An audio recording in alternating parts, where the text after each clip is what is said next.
Feel free. Just relax. We're just having a conversation. I'm just nervous. About what? Talking about yourself? Yes. How's that nerve wracking? So, how did you get into PR? Considering your background is what? English and communication? You studied at uni, saying you got a BA degree. So, do you want to go from the beginning? Yeah, take us through the journey. Who is Linda Wow. Matsolo? I started off, okay. So I started off at the weekly magazines division at Media 24. Okay. So like I'm a weeklies, Hayes You, Drum Magazine. And that whole journey, like actually how I started, guys. So I first started off as an intern at Glamour magazine. Okay? Yeah. Because I wasn't sure what I wanted to do with my life. I was like, should I be a journalist? Should I be an actress? Like, You got my the mom, personality. my mom was like, you can't. I was like, why would you want to be an actress? Like, I'm an actress, don't get paid. Like, Yeah, true. do something that I'm like, no, but they do. Abu Karabo and Generations and like Queen Morocco. She's like, all yeah, wanna be like Karabo and Queen Morocco, Queen right? Morocco. So she was like, no, let's try something else. So anyway, I was an intern at Glamour magazine because I found an interest in like magazines and like writing. Okay. And then I had an interview at Media 24, but the interview came in three formats. The HR person that was interviewing me said to me, okay, I like you and I like your personality. We've got like three like roles. You can be my PA. Okay. Or you can be a receptionist at the weekly magazines division as you come in. There was a something else, admin position or something like that. I was so scared. Like I chose like the least I chose to be a receptionist because I thought, I know, because With I was such a like, big opportunity. I know. And the thing is, she gave me a choice and I chose the lowest because I think at that time I wasn't so sure of myself. And I confidence didn't level know, hadn't- like, Okay, makes peaked. sense. And I was like, okay, let me do what I know. I'm able to answer phones. I'm able to speak to people. And let me tell you, so when I got there, I was like, I am so bored out of my mind. Like, why did I choose to be a receptionist? Number one. And number two, I used to go inside and bother them all the time. Like, hey guys, what are you doing? What campaigns are you working on? Can I help you? And this was like the publishing division. So you've got two divisions, right?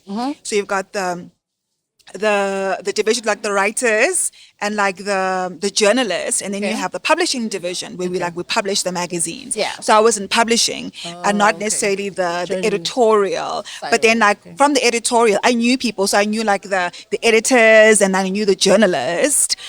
So then I was like, okay, what are you guys doing? Can I help you? And it was a Drum 60th magazine event that was going to be happening at Empress Palace. Okay.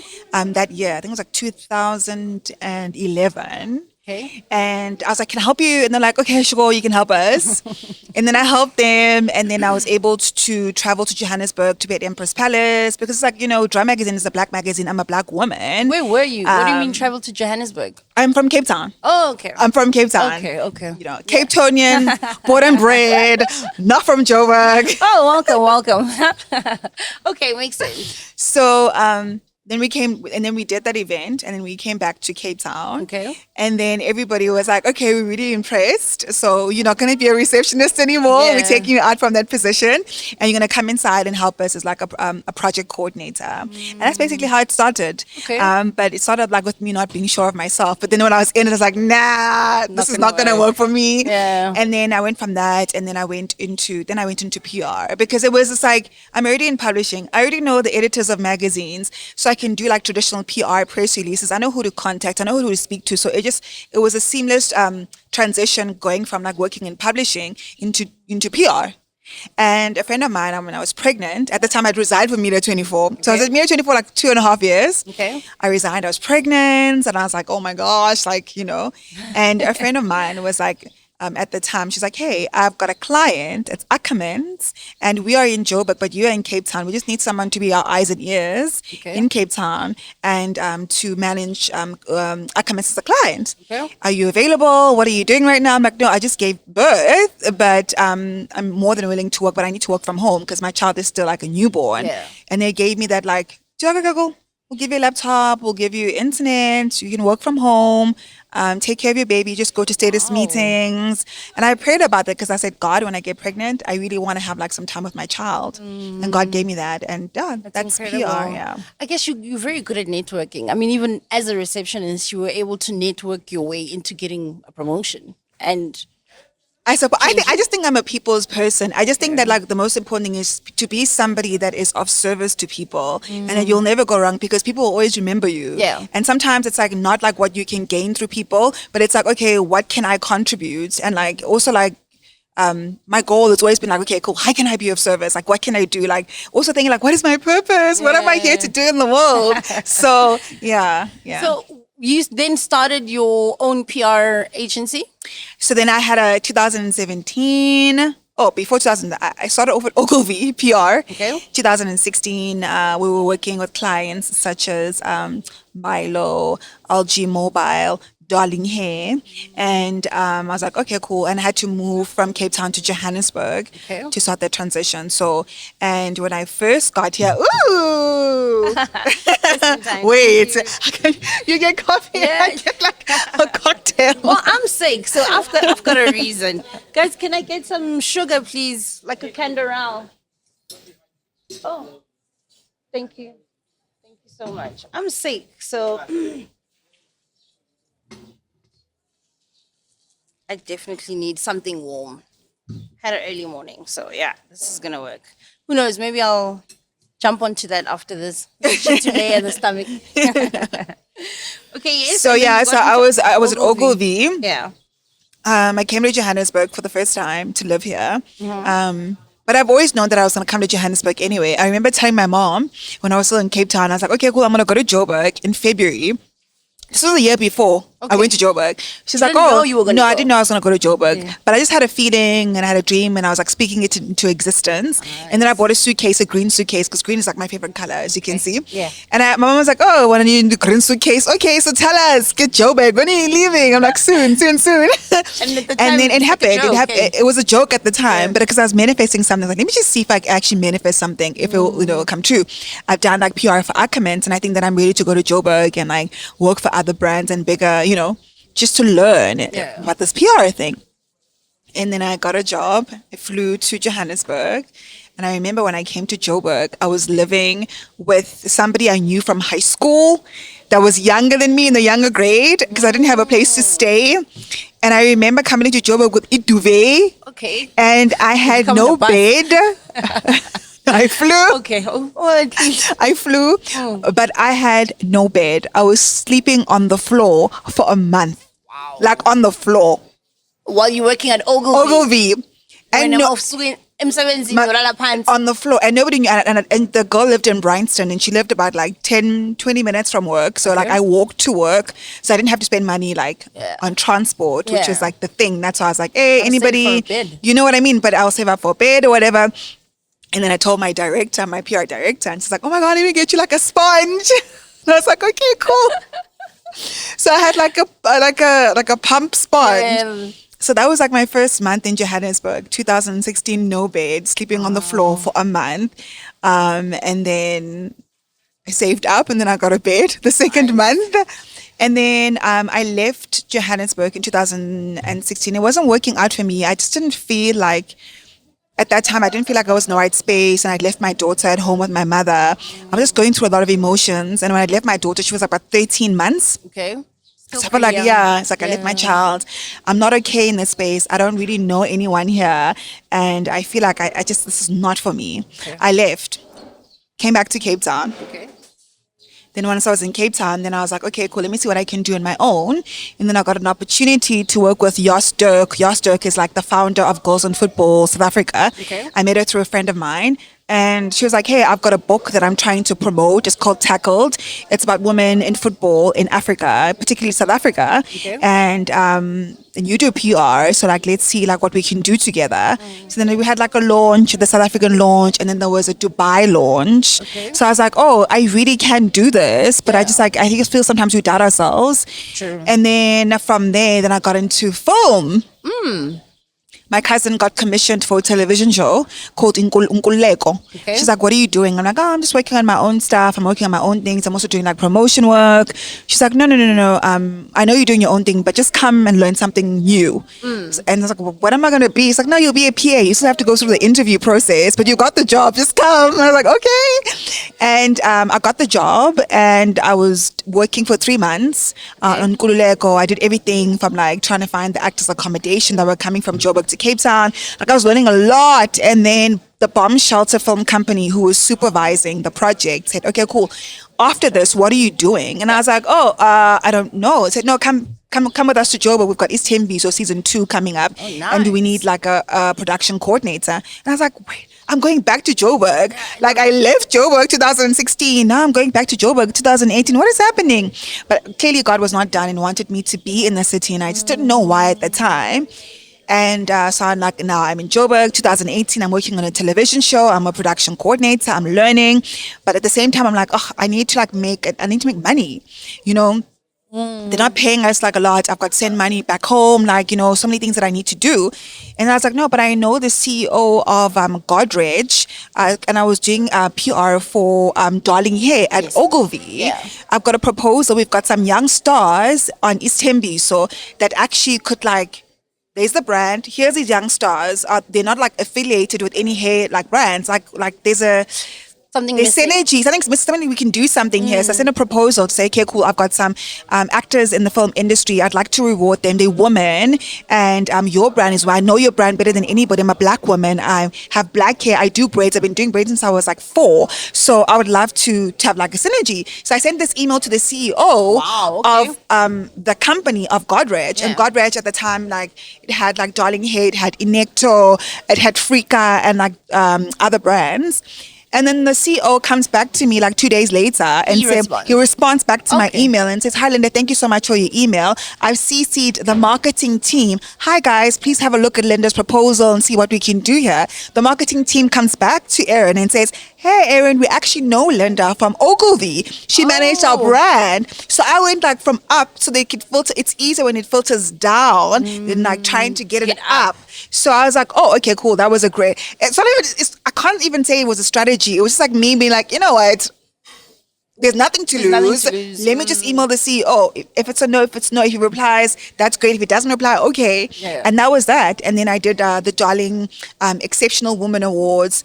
We got Ushoma Josie was there. She was performing. We awarded her and a couple of other people in the industry. Kwezin Clover at the time. It was Mam Lillian, not Mam Lillian Dube, it was Mam Nandi Nyembe. Yeah. So it was a lot of people that were doing like exceptionally well in our industry. They just needed to be rewarded for their work and the things that they've done in the industry and like merging that with the brand. Yeah. So that was that basically. And I was like, oh, I really can do this. So while I was doing film, I was also working and doing like growing my brand on the side. And it's only now this year that I took a leap of faith to say, okay, cool, I'm not shooting anything. I'm really going to give 100% to this, to my business and see where it goes. I have the experience. I've been doing this for 9 years and it's time for me to really just give myself like, you know, the push that is required. Yeah. I feel like I'm talking a lot. No. I mean, this is all about you. So the more you talk, the even better. But then, so when you started this year, you started your company this year? No, so I started my company in 2017, 18, 19, 20.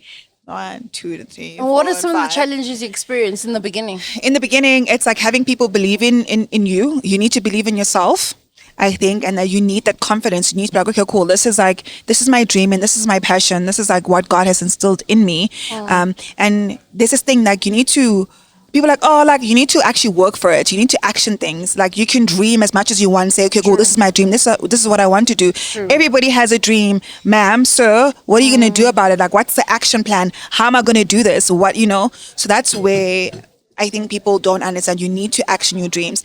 And funny enough, with that whole thing with like speaking to the CEO of Darling Hair, I had like a vision board, guys. Yeah. They work. I had a vision board and I put on the vision board and I want 100,000 Rand. And I got exactly that, which was 100,000 Rand. When I was at home back in Cape Town before I came to Joburg, I said, Mama, I have a dream. I'm going to go to Joburg in February. And I placed a deadline. I'm going to be in Joburg in February. I'm going to be working for a PR company and I don't know which one. And I did. Yeah. I got to work for Ogilvy PR. Right? Incredible. That's incredible. Yeah. It's like your mindset and like what you manifest, but like you can like think of things and write things down, but you need to action things. Yeah. So I could have like left that vision board on my door in Joburg, working for East Tembi, so needing money and not done anything about it. Where it was like, okay, cool, let me send an email to the CEO. I already have a proposal that I had started. So it's already like preparation meets opportunity because I was doing this already and had the tools, but I just needed to like push myself to take action. So it's all about action. Would you say it's 10 views? I mean, what's this? Darling was your first big client that you landed? Darling was my first big client that I landed, and I was on a retainer with Darling Hay, which was a big deal for me. That is a big elevator pitch that you did to the CEO directly. I know, but also like I was like, wait, is this like luck? Like, you know, but I was like, no, I don't think it's luck. I just think like it's passion, and I think that it's like hard work, and I think that it's like really putting in the effort in what you do, and people need to see that like that you really love what you do, and you really love their brand, and how to like, you know, increase awareness to their brand and what you can bring to the table that they don't have. Like, what are your skills? What's so different about you? You know, you are tapping into something that we've never done before. Yes, maybe they used to do activations, but like they've never like connected their brand with celebrities, so it was a different thing for them. Like, guys, you have Shoma Josie, and she was big that time, like, you know, braids, Shoma Josie, Darling Hair, she does braids, like it makes sense, you know. So at the time, but I think now, as I've been in the industry for so long, I mean, like I work with brands such as McDonald's is one of my brands. I do influencer campaigns for McDonald's. I also am doing RS olive oil hair because like I'm hair expert now. I do influencer campaigns and also do the PR. And so in all of that, I always feel like nobody ever prepares to actually run your business full time. It was great when I was doing it like on the side because I always knew that I was going to have a salary either way. But now it's like you depend on yourself to make that salary. You have to pay yourself. And there's a couple of things that people don't teach you in business. You need to have cash flow because clients can take like long to pay you. You can take like 1 month, 3 months, you know, depending. And then you have people that you need to pay, people that work for you. Influencers are like asking for their money. So nobody teaches you about cash flow, and it's so important. And that is one of the biggest lessons that I have learned in running your business. Like all my questions that I have, you need to have cash flow. You need to have cash flow, and also like you need to have like systems in place, and that's what I'm putting into place now. Particularly when you're like doing everything almost yourself, and you have like admin people, you need to have systems in place. If you don't have systems, everything can seem so like unorganized. So I'm learning about systems. I'm learning about cash flow. There's like the SARS bit as well that nobody ever tells you about. You need to have an accountant. Your books need to be okay. I'm just like, I need to check on my books. So there's a lot of things that nobody tells you about running your own business because everybody thinks, it's like, it's so great. It's like you can wake up whenever you want. It's like, no, when you have your business, that's when you work the hardest. True. And you sleep at like 12 o'clock at night because you have to eat, and you got bills to pay. I've got a child that lives with me. You know, there's car payments and this and, you know, everything. So there's a lot that I'm still learning still. And I think it's just like part of the process. What do you think makes you stand out as a PR practitioner versus others? Oh man, that's such a good question. I think maybe because I guess everybody gives of themselves, but I give a little extra of myself. I give so much. I'm genuinely passionate about what I do, and I'm not doing it for money. And I say this because when I started for Jos Dirk's Tackled, I wasn't getting paid for that gig. I was doing it for free because of the passion. So for me, like I would. Literally, if I see like a vision in something and I believe in something, I will do it for free. So I think that's what sets like us apart, like from other people. But no, I do not work for free now. I just need people to know that. I've done all the freebies. Guys, you've got a booking fee. I have a booking fee.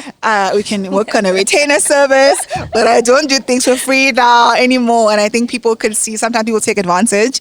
And also like in incorporating, so I do like, you know, traditional PR. But a friend of mine advised me and said to me, why don't you try doing like influencers a couple of years ago, and not just like doing the traditional PR, because many companies, big brands will want to work with big agencies. And unfortunately, I'm like, you know, would rather go for Ogilvy PR than go for you. You know, they've got, you know, the hands, they've got the money, they've got, you know, and you're like, the database is bigger, everything. They can get hold of anyone. Exactly. So I was like, okay, cool, let me expand my business. Like, I think like, integrating influencers and integrating celebrities, where you manage celebrities and you manage influencers, really that has been almost a bulk of my business and where I've been getting my money from. When if I don't have a retainer, if I'm not doing traditional PR for a brand, I'm actually providing them with influence and providing them with people that would be great for their brand, and that's been really working for me. I mean, for the guys sitting at home who don't know what PR is, it's public relations. Can you tell us what does a public relations practitioner do, and how do you So like service celebrities or artists and brands? it varies, right? So like as a public relations practitioner, so it's like you have like traditional PR, which is like your press releases, when you can manage, it's almost like damage control. If anything it had to happen in the company or a celebrity that guys you are the need cleanup. to, we clean things up. We clean things up, number one. But number two, more than anything, it's all about brand awareness. So like we speak about the brand. So let's say you've got a new product that's coming out, like we have like press releases. We need to let the people know what's happening. We need to speak to our media. We run competitions. We do trade exchanges. We also look at events and how we can partner brands and celebrities and events to bring awareness. It's literally just bringing awareness to a person, to a brand, in various ways to make sure that they are out there, that the new name is out there. With celebrities, it's more so connecting the celebrities to a brand, but more than that, like who are you as a celebrity? What do you want to, how do you want to position yourself? Obviously, we look at like your Instagram. How does your Instagram look? Who are you? What do you wear? How do we connect who you are with a particular brand? Okay. What do you want to communicate to your audience? So it varies. Like there's a lot of things between like the actual brand and celebrity management. And what would you say is the difference between PR or what? Let me put it this way. What's the difference between PR and what marketing does? And It's almost like marketing is like the milkshake, yeah. and like PR is a cherry on top. Oh, okay. Break that down for us. Like it's like it encompasses the ingredients of marketing. Okay. Because we also like are marketers, need to be Yes. able like to market. Yeah. But there's like marketing, there's like digital marketing, there's like traditional marketing. But then we encompass like, the topping on top. Like how do we make this? Yes, we have like a marketing budget to do X, Y, and Z. But how can we make it greater? Oh, let's add in a Temgo Tembu, for instance, who's great. He's been on Shaka, he's been on Adulting, everybody knows him, to make that marketing campaign just a little bit of extra. Oh, what we can do, maybe we should do a giveaway. Giveaways, okay. What are we giving away? Oh, so how about we connect your brand to like a readership with like magazines, partnering up with media. Let's do some giveaways to see like, to bring the brand across. Okay, cool. What do you guys, is it a phone? Is it a vacation stay? Like, what are you trying to promote? Let's connect with media so that you're out there without paying for it. And also PR is free. We're not supposed, essentially, we're supposed to be getting like media for free. You send those press releases, you send those trade exchanges. We're not supposed to pay for it. Interviews, it's almost like trade exchanges in a way. But yeah, it's a cherry on top of marketing. And why is it important for an artist to have a PR agent? Or yeah, why do you think it's important? I think it's important for an artist to have a PR agency because it just takes your brand to the next level. Because like yes, your main focus is acting and bringing across the role, but you need somebody that is able to see your brand beyond just the acting, to be able to leverage. For instance, I mean, actors have like a time frame. We know this, and when you are working, and some days you're working, some days you're not working, some days you book as a lead, some days you're not booked as lead, and it's great for me to be able to like help people make money, stay relevant, number one, but also make money on the days when you are not able to work or you're not shooting, to know that like, our life as actors and actors are freelancers essentially. So you need to be able to expand your brand where it's like, okay, cool. I'm not just an actor, but also like I'm a brand ambassador, but also beyond that, I also have my own brand where I do X, Y, and Z. Okay. So it's able to just like help expand the actor's brand and who they are and how people perceive them, and also how they can leverage that and make money from that beyond just the acting, because the acting roles do finish, but you have something sustainable to like, okay, this person, now they've got their own alcohol brand. I mean, like we look at Rihanna, for instance, she was a musician, but now she's expanded into like makeup line, clothing line, and like beyond, she doesn't even sing anymore, but she's a businesswoman. So for me, it was always like, okay, how do we expand your brand just beyond acting? Because the acting does end. There's always new faces coming up. Like, what are you doing to be able to... We didn't know it was a couple of years ago. Yeah, look at him now. It's like, it's everywhere. It's amazing, yeah. So how many artists do you have in your books currently? So I'm managing Tim Gusin Timbu and I'm managing Ulunati, but then I also have other people that I work with in the industry. Like I work with a lot with Uzinande, Fenyana. I work with a lot So with on the like Showmax, I think you did a Showmax ad with her. yeah, we've done a Showmax. It was the Mommy Club. Club, yeah. But beyond that, I've done so many things with Zinande, like with McDonald's. I do stuff for like Loisa McDonald, Siasanga Papu. Like there's a lot of people that I use, Sanam Tunu, people that I have relationships with in the industry that I do. If I see that this fits you with the client, and if the client say, okay, send me your list. Send me a database. Who do you have in your books? I'll send them the people that I know, the people that I have, and people that fit the brand. If let's say Temgos doesn't fit the brand or Lunati doesn't fit the brand, but I'll send like, this is the people that I have. And then like, hey, Lois, so here's an opportunity for something. Are you available? Are you working with another brand that, so like it helps knowing people in the industry as well. Have you had those moments where the client, after you've shot, you've done everything, the campaign is ready to go, the client's like, no, Yes. it's not working out. I've had that and it is so painful, but also it's about you need to be able to service a client's needs, right? And if the client feels like this is not a right fit for their campaign, you're going to reshoot. Okay. That's the life. And is that on your budget? It depends. Sometimes, most of the time, it will be on your budget. Okay. Or if the client wants to maybe include something else, and like, okay, it's going to cost us an additional X amount of money, but it's usually on your budget.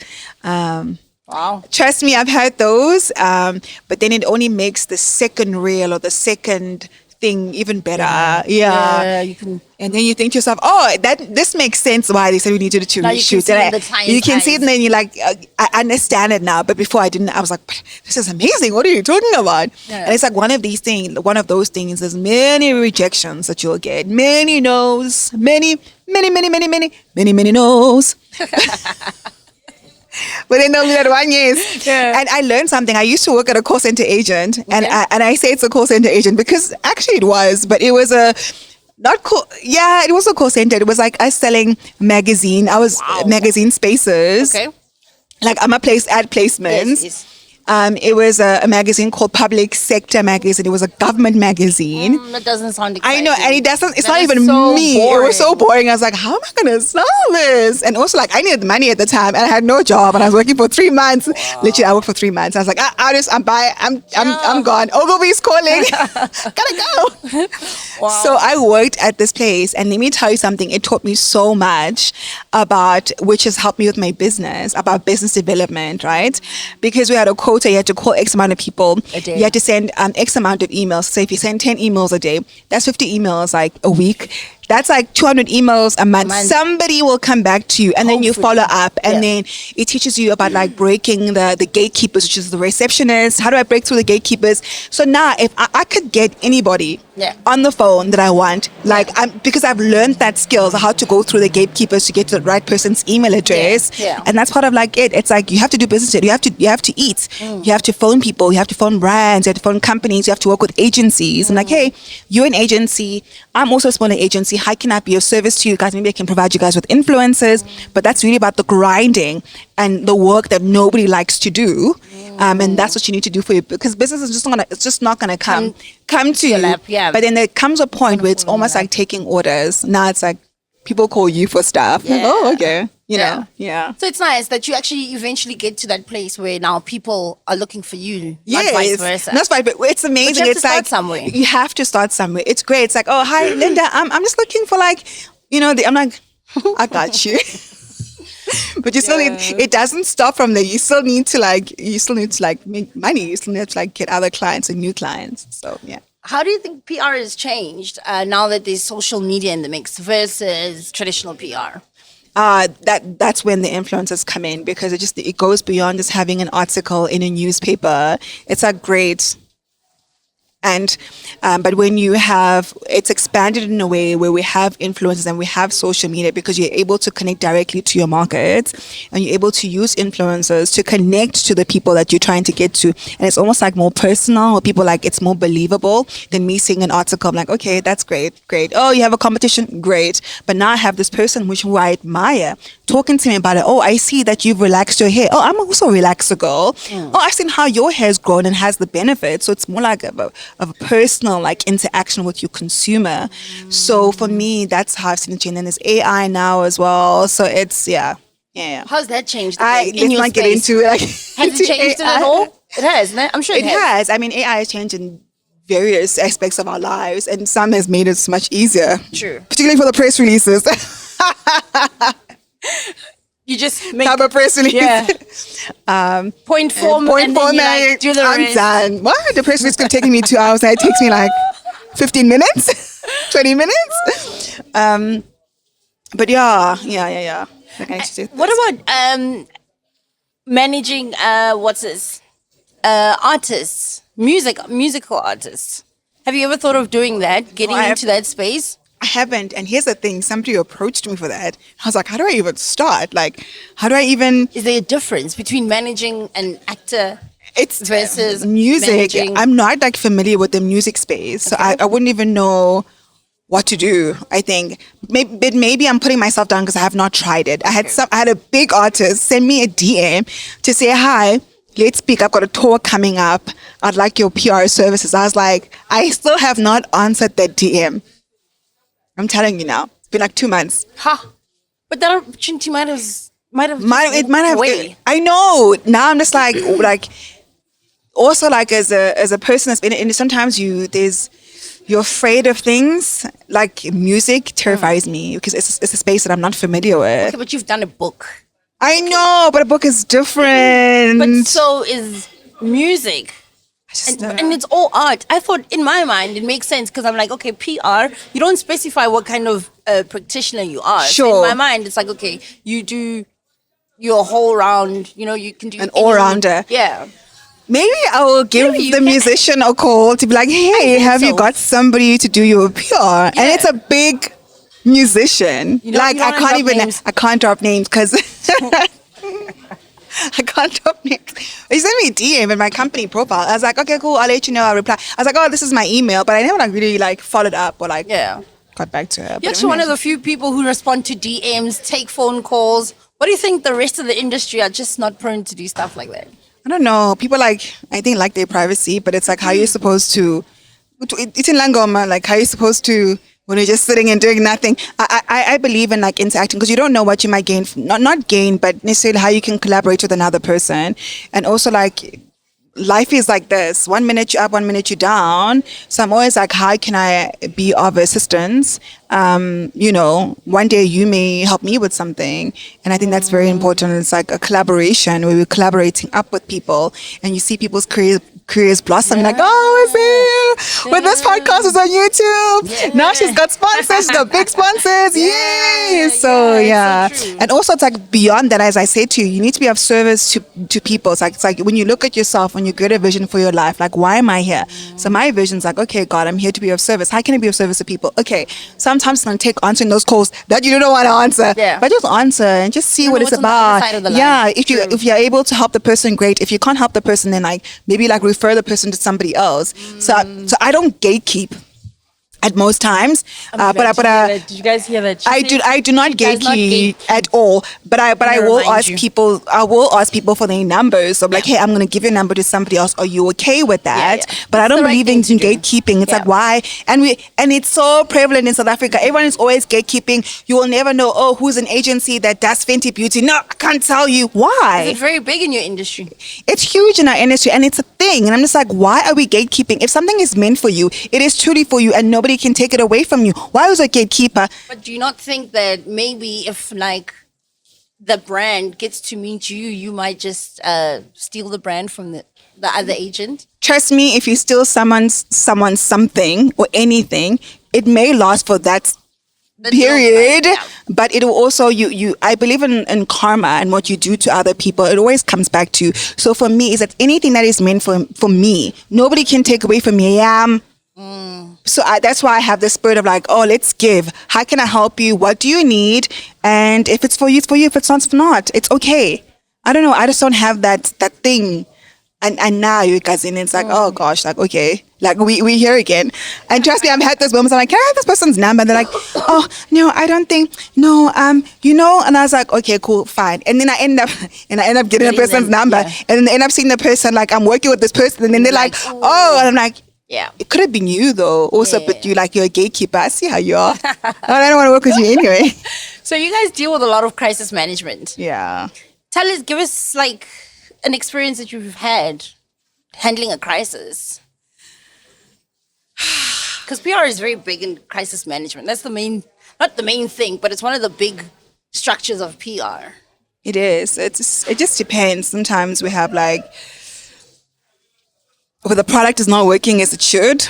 Okay. Like, let's say when you're doing a phone, like, because I was doing PR for a brand that has my cell phones and trying to promote cell phones. And like, when the actual product is like actually not working as, it's like those reviews that you have from like people that take the product. And then now how you gonna, Do you revert back like, to the client? you have to revert to the client that the reviews are not so great. Like, what can we do to like spin this thing off? Like to say, okay, cool. Yes, it might not have this specific camera or whatever. Yeah. But it has this. Like, so we've had moments where we've had like really bad reviews that we needed to like water down and send How our do you press do that? releases. How? I mean, you can't change people's minds, right? And you're not going to give me a phone to change my mind either. No, I'm not going You to can't do buy that. it. So it's just like proving to say, okay, cool, but this is a product that we do have. These are the other benefits that might not be as great as maybe that other phone. Yeah. But this is what we have. This is why it works for us and our market. And maybe The if price not should speak for itself as well. I mean, if you're comparing a comparing a 15,000 50,000 rand phone to a like 30K it's like phone, it's I not mean, gonna be the same thing. Yeah. So I guess you're very good at crisis management as well. Then. Is it something that I do not like it. Okay. It's not my favorite thing to do because, but sometimes you need to take away your personal experiences, how you feel about a situation, and really look at the bigger picture and how that looks for a brand. And at the end of the day, you are an employee and you're here to do your job, and you need to make sure that the brand looks as clean as possible, and they do what they need to do in order. We here to be of service of sales. You need to make money, so you need to make sure that your client. There's profits involved and there's, people's jobs that are involved. So you need to do what you need to do, including yourself, So yeah, man, it's part of the job. Yeah, it's a tough one. Yeah. Previously, before we started shooting, you spoke about vetting clients. I mean, vetting potential people that you'll work with for a specific campaign for a brand. You have Why to. is that important? Oh, that is so important. You don't want to find out that this person hurt a baby or used to beat up their wife or something like that, because it's like then it doesn't affiliate with the brand. So it's important. The vetting process is so important, and also like just to be able to see if there's a great fit between the influencer and the client. We need to see, okay, cool, is there a history of violence? Is there a history of whatever? Also, you guys actually have a checklist. To the T, you have to be able to check. You don't want to like find out later on that this person has an article that says it. So you Google search the person, you go through their Instagram account, you see what products they've worked with, you see what clients they have worked with. Because sometimes you can't work with some, let's say like I'm doing ORS, olive oil. I cannot have an influencer that is kindly busy with darling hair. not necessarily darling hair, but because that's braids, but like dark and lovely. Then it's like it's our competitor, and you've recently just done work with them, let's say maybe like 2 months ago. It just doesn't make sense with us because there's no brand alignment. So the key word is brand alignment. There needs to be brand alignment, and we need to vet. We need to see who you are, what do you do, how do you represent yourself as a person, because that's how you're going to represent yourself as a to our brand. Yeah. So how does that fit in? So it's a lot of when you say you're going through the vetting process, it's literally like it's rigorous. Like okay, no, yeah. Like it's like green, orange, red. And I guess it also reflects badly on you if you were to. Absolutely, select it's like someone who's so you not chose this fit for the person that's not fit for the job. Like what? Like why would you think that this person is okay? So we also get those questions as well for like when you find influencers for a job, when you're sending them a database, like why would you think this influencer fit? Like, you have to back up and say, okay, I think this influencer or this celebrity fits the brand because of X, Y, and Z. You know what I'm saying? You have to like now speak and say why you feel like this group of people would be great for the campaign. Yeah. So for an artist, at which stage in their career should they invest in getting a PR agent? I'm not going to say the beginning stages because you're still trying to figure yourself And out. you probably wouldn't even want to. Yeah, it's like nobody knows. No one knows. So no, we don't want to. But That's a great question, actually. That is a great question.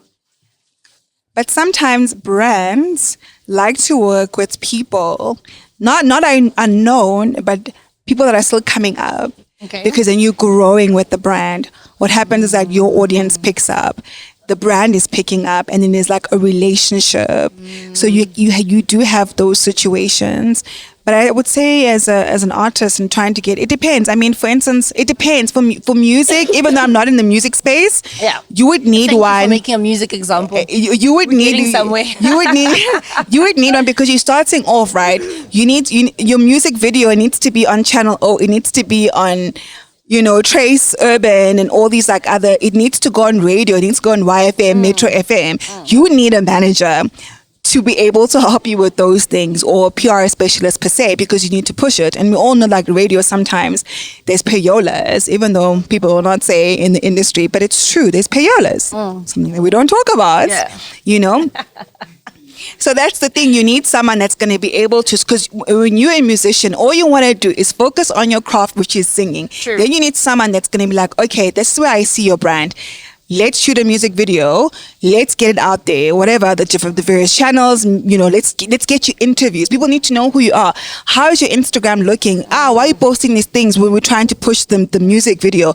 Who can we collaborate? Oh man, Slicker will be great for this, or whomever, or Casper, or whatever. Like, who can we like feature in this music video? Yes, okay, we don't have the money for it right now, but like, let's look at maybe getting more gigs. Let's look at like you showcasing, and maybe sometimes let's perform for free. Let's go to DJ Zintle's festival and perform for free. Nobody knows who you are, but you're starting off. My guys used to do performances for free. My guys, the singer, and I remember there was a DSTV. It was the Viewers' Choice Award. I think one of them. Okay. I think the first one, or like, I'm not so sure, but it was one of those allegedly that she didn't get paid for it because she was trying to put her name out there. So people like, you do things for free. You have to do things for free. So you're putting your name out there. People like trying to get to know you, performing at music festivals. People like, there's a social media is growing. How can we partner up? So like, I would say for music, it is essential for you to have a PR specialist or a manager to guide your career.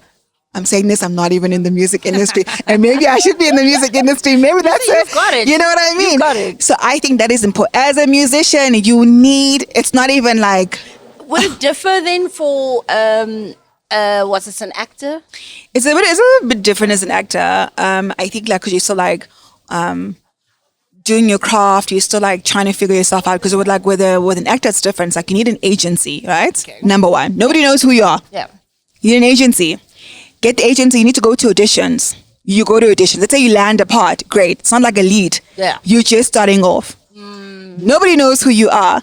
But I would say even for that sort of, to say, okay, this is the amount that I have to get someone to start saying, hey, newcomer alert, where you can say, okay, I would like to pay you a retainer, maybe for 2 months. I don't have the money right now, but let me see what I can do.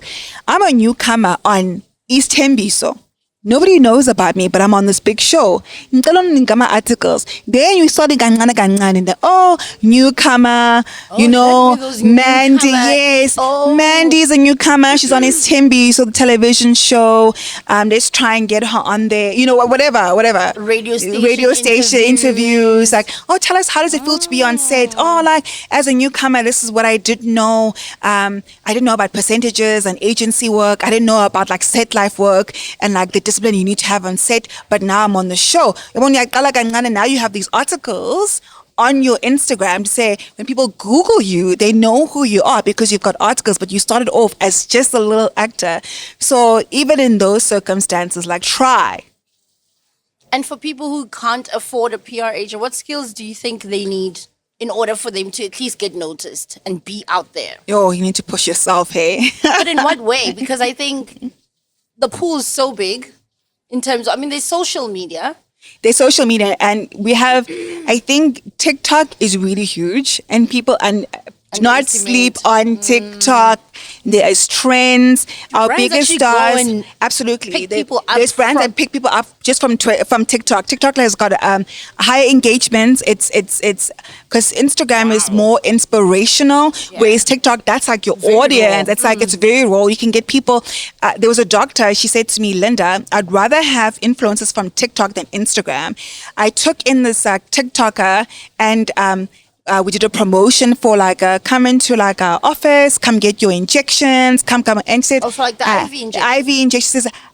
Was I not booked from that promo from that TikTok influencer? Wow. Because it's real. It's like I think it's a new search engine, like you said. That's it. So if you're looking for something and you've heard of a restaurant, you go No. check for reviews on TikTok. Everything. So for me, it's like TikTok is your best place.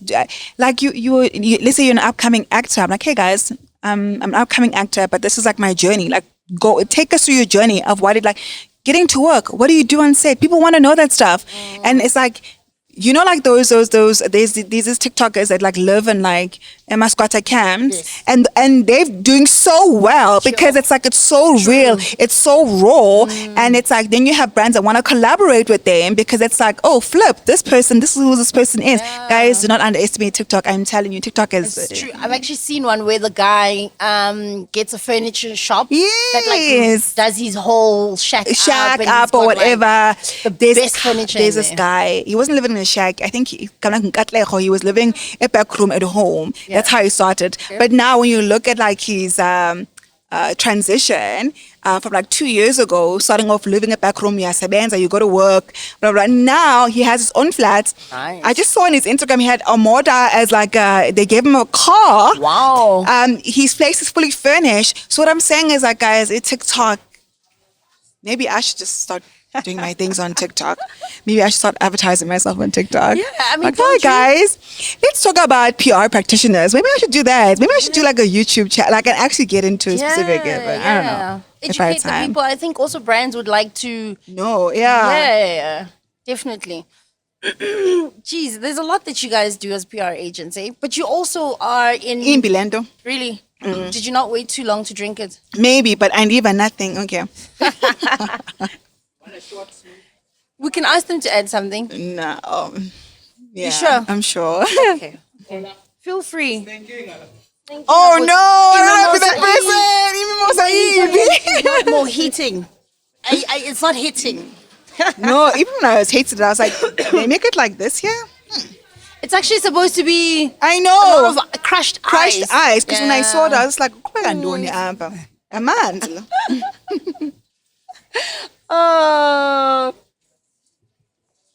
We can continue, no? Yeah. Actually, I don't know why we waited. I don't know. Yeah. So, what were we speaking about? I lost my train of thought. Speaking about Sorry. TikTokers. Yes, TikTokers. Okay, so there is really a big market for Big market for TikTokers. People do not understand. I have brands saying like, I've got a food brand. Like, oh no, give us more TikTokers. Thanks about the Instagram. We'll go for TikTok. Okay. And they're like, yo, the people on TikTok are killing it. That is True so story. true. And we have like Primo. I love Primo to bits. Primo was huge on TikTok. Yeah. With his skits and In the everything. beginning, I think during COVID times. Yeah. He was killing it. Primo is someone that I know personally. He's doing so well. Yeah. Brands love Primo, and Primo has now transitioned into acting. I'm so proud of him. He's an actor. Yes, he does a TikTok, but like the brands, the affiliation, he's so talented. He saw the market. He kills it on TikTok, kills it on Instagram. Brands love him. He's now an actor. Was he not on Code 13? He was on Code. I worked with him on Code 13. Oh, yeah, he was the security amazing. guard. It's, And that's the Amazing. thing, because like you take Great like character. good character, you take like who he Yeah, is as a like yeah. comedian, whatever. Yeah. I'm so proud of Primo. Primo, I want to tell Primo, I'm so proud of you. I look at your transition from TikTok and doing all these skits, moving into like acting. You're doing so well, buddy. Like, softer. So you are also production coordinator, Production manager. manager. Oh, you initially started as a production coordinator when Yes. you went to East Tembi. East Tembi, so- okay, so- and then now you're a production manager. What does that Manager. entail? Because you've done what? Gomorrah, Code 13. Code 13, Mpini. Mpini. So it's production management is like basically like the logistics of like everything. So it's like when we're starting a TV show, you need a production manager in order to look at like contracts. We need crew. Who's gonna shoot the show? You need crew. What are they gonna shoot the show with? You need equipment. Where are we gonna shoot the show at? You need location. We need location. Yeah. So it's like just like managing the logistics of a television show in order to bring it to life, in order to shoot it. You need crew, you need a casting coordinator who's obviously going to get Catering. cast, there's catering, you need vehicles. What are we going to transport these equipment with? We need vehicles. Like there's so many aspects into production management. It's great because like if you're able to do that, if you're able to run an event, if you're able to be a production manager, you can literally like run an event. It's like Yeah. logistics. Yeah. It's like contract, it's like processes and making sure that things are going according to plan on set. Are we shooting on time? What is keeping us from shooting? Are we missing a crew member? Are we missing an equipment? What do we need? What's happening in terms of like the logistics of the show? And scheduling for artists that are busy with multiple productions at the same time. That's crazy. It's actually good, but that's the scheduler's job. oh, okay. So you don't do scheduling. I don't do scheduling. Okay. That's a scheduler's job.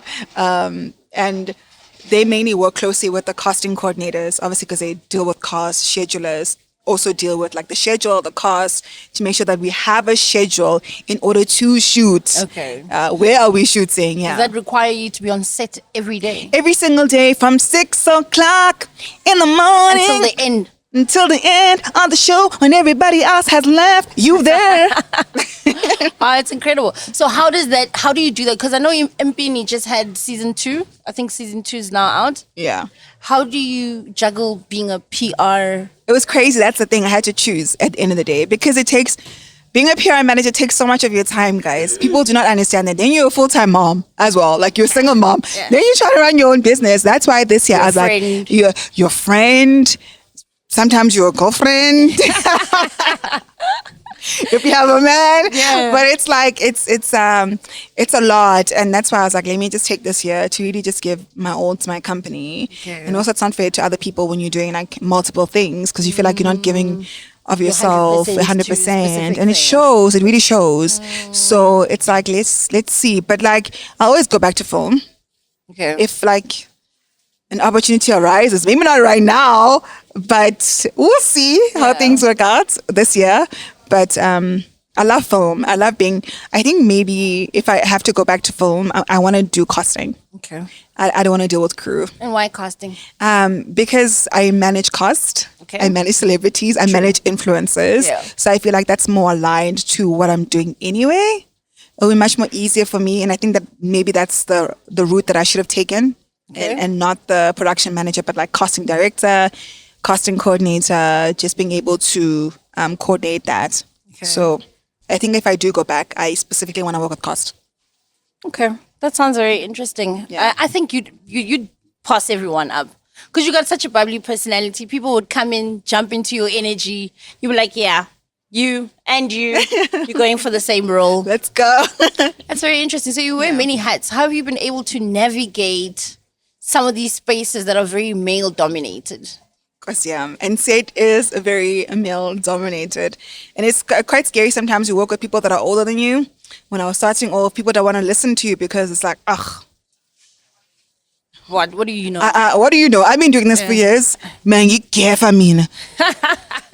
Yi mukapatiya. And you have to like, and our industry is like male dominated, and men like feel like there's like sugar no one. I'm like, so do you know that I know how much you actually earn, and I'm the one that does your contracts? Do you know that you're replaceable right now? Do not speak to me like that. But it's such a, it's like anything. You just have to just be in it. Yeah. And you know our industry, it's just male. And it's very cutthroat. It's as very well. cutthroat. So you need to have thick skin, number one. You can't let things affect you. The bottom line is, are we shooting? Are we running over budget? Are we not? Great. Let's shoot. Yeah. Anything else is personal. But this is a show. We're here to shoot. We're here to deliver a product to MultiChoice, to Netflix, to Mnet. It's not about your personal problems. Are you available? Are you not available? If not, we can replace you and get someone else that really wants to be here. So yeah, it's just about like having thick skin, standing up for yourself, and most importantly, just doing your job. I think you gradually get to that point where the You skin do. grows. It does, because I'm such a nice person by heart, but I've had to grow thick skin because sometimes people like take advantage, and I've had a lot of people take advantage of me, and I'm tired of people taking advantage of me. Do you hear me? I'm tired of being used.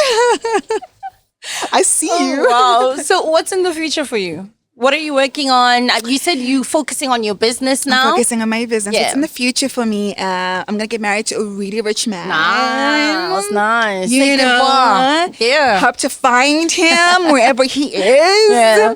No, I'm joking, but I'm a rich woman. No, I just want to run my business. That's like my main focus right now. Okay. I'm just taking it step by step and like taking like one bite at a time.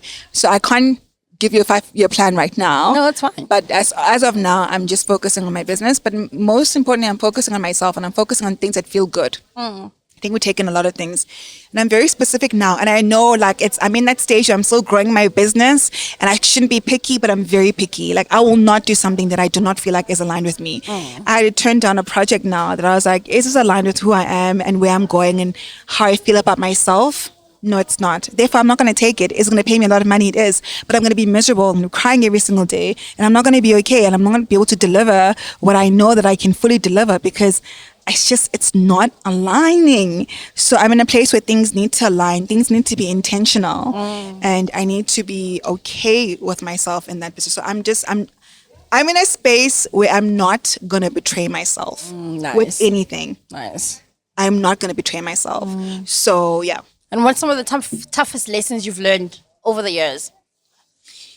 I've been in situations where I felt that like I was betraying myself, relationships, just giving a lot to people that used me, even in business where people are so blatant about what they want that they cannot even hide it. But I still did the favor anyway. Because like, okay, it's okay. It is what it is. But now I'm just so strict about my boundaries and what I will tolerate from people. And if I feel like we do not have a working synergy and energy, I will not waste my time. Yeah. No, I'm not going to do that. I love that. Yeah. And for the young ladies at home who want to start a business, what words of encouragement can you give them? Because, I mean, you are a young black woman. Yeah. I'd and say an entrepreneur. So an entrepreneur. everyone wants to be that, but they don't know what it takes to get there. All the young ladies. I see you. All the single ladies.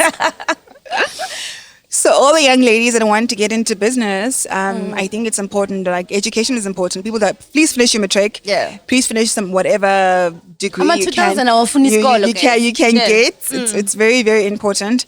Get into those internships. Like learn. I believe, I mean, I worked for free at Glamour. I was in my internship when I started. So get into those internships to truly know what you want. But I guess at that age, you never really know where you're going to go. Sure. So I'd say try everything. Like we have people sometimes that used to come on set and say, I'm just an intern. I don't know where I'm placing myself. Then we'd encourage them, go to different departments. Do you like wardrobe? Do you like production? Are you more of hands-on? Do you want to be like on set? Do you want to like hold the camera? Like I encourage people to just like do various things until you know what you want to do. And then once you've pinpointed exactly what you want to do, really go for it and excel, because people will buy into you, sure, but mostly like your skills and showcasing that you're interested in doing this. Yeah. And then educate yourself. Like guys, YouTube is free. If you don't know something, like I tell my daughter all the time, it's like, oh, like I don't know, did you YouTube it? Because I don't know this maths sum. Did you YouTube it? Because I don't know it. YouTube. And also just like align yourself with people that you feel like are right for you, like your mentors. Like approach people, hey, this is what I'm doing. I don't have much experience and I see that you do. I'd love for you to mentor me if you have time. Do you have time for mentorship? Right now, no. Okay. But the boundary. at this moment, but there's somebody that I have mentored, who I'm so proud of. I need to give her a shout out. Utozama. And here's the thing: Utozama is doing a master's at UCT in Cape Town. Okay. She approached me. I knew her sister, who was an actor, but like we went out together on an event, and that was that. We had fun with like a group of people. She then DM'd me. She didn't even have my number. DM'd me and said, "Hey, I met up with you yesterday. I know you do PR.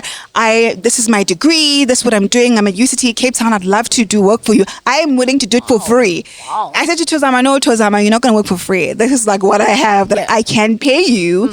And now Tozama is so successful. She was helping me with my business when I in between us on set and doing things for like 2 years. Yeah. Now she's working for the great Mpumi Ledwaba. Like she's doing amazing things because that's how she started. And like, she showcased her passion, her drive, what she wants to do. And I was so proud of her. Utozama was living with me. She came from Cape Town and she was living with me in my flat.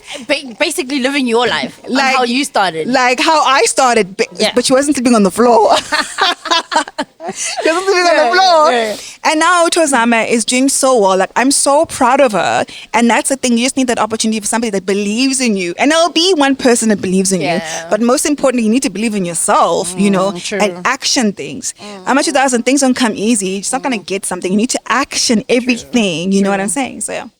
And where can people find you if they want to work with you? If a brand manager is watching this and they're like, you know what, that's the kind of PR agent I need. You can find me at Matsolo Media and PR on Instagram. Linda Matsolo on Instagram. My number is no, I'm not gonna say my number. Don't think about your number. Think about your number. We'll be getting but you can go at midnight. Have I had those? Do you? Yes. Wow. Okay. Like I'm just like, who's this? And this so one you always time, respond just to make sure you're not missing out on anything. No, I mean for some of them, like it's a bit dodgy. Yeah. But like also, why would you for me like hi? Like that's it. Like what do you mean? He still speaks like in this day. Yeah, I'm like say what you want to say. Yeah. Then I'm like okay, cool. Then I'm like okay, cool. Like hi. I don't have your number saved. Sorry, who are you? So nice. Like because I don't know who you are. I don't be like, what if it's a business opportunity? I'm being like Banilona. Yeah. But what I will not answer is Facebook DMs. I've got like 1,000. Yeah, I'm like, no, I don't do Facebook DMs. Yeah. But just like email me, linda.matsolo@gmail.com. Like I'm free to emails. I've had so many people email me. Okay. So that's great. Yeah. Thank you so much for the insight about PR. I think you're a legend. In the space that you're in, you're doing great. Like when I saw your Instagram page, I was like, this is gold. Like, and I'm glad we're catching you now because who knows? End of the year, you'll be too busy. We'll have to go through somebody else. So I wish you the best of luck. Thank you so much. With your media and PR company, Matsolo. Matsolo Media and PR. Media and PR. Thank you so much for your time. Appreciate it's been great. We need to have you back here at some point so you can tell us how the development has been. Awesome. And I'm proud of you, like, for taking the leap of faith, for phoning me, for being like, that's what I'm doing. Yes. Come on. I'm so proud of you. Like, you doing more stuff. I think you must give yourself credit. This is going to be huge as well. You've taken the leap of faith. You're actioning your dreams and what you want to achieve. Yeah. So, like, it's sky's the limit. Let's get some brands into this podcast. We need sponsorship, man. Let me plug myself, guys. I've got a yoga class that's coming. Okay. Yeah, please go for it. Hi, guys. I've got a yoga class that's coming. It's part of my Living in Alignment brand. Okay. It's a huge brand. It's about you being in your purpose and living in your purpose. So I've got this yoga event coming up on the 12th of April at Studio Alora. And please go to Living in Alignment on Instagram. And it's also you'll get like the link and you can buy a ticket. You're gonna get beautiful goodie bag. Nice. You're gonna get like a yoga mat. You're gonna get like breakfast. There's gonna be some celebrities there. Ooh, you don't want to miss it. You don't want to miss that. Thank you so much, guys, for watching yet another episode with the lovely Linda Matsolo. Matsolo, ne? Yeah, Matsolo. Got it. Thank you to our cafe and courtyard in Birdhaven. Thank you for having us. It's been lovely here. Cheers. Cheers.